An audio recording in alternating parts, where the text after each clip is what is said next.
Welcome to Let Me Fix This. Enjoy the video. You start by making sure the game is updated and you're logged in. This prevents region lock issues. Once done, exit any matches and disable matchmaking so changes apply cleanly. Next, open Bloodstrike's main menu and go to Settings, then Network.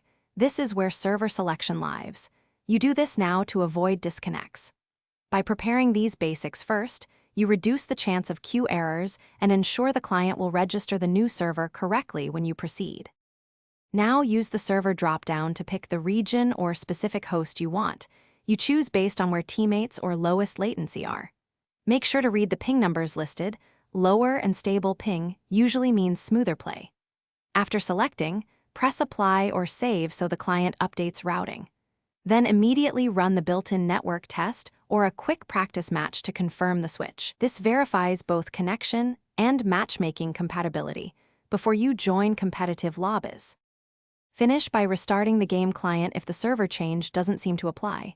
A restart forces new connections.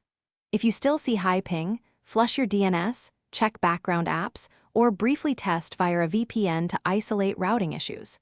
Make sure to record timestamps and attach logs if you need support.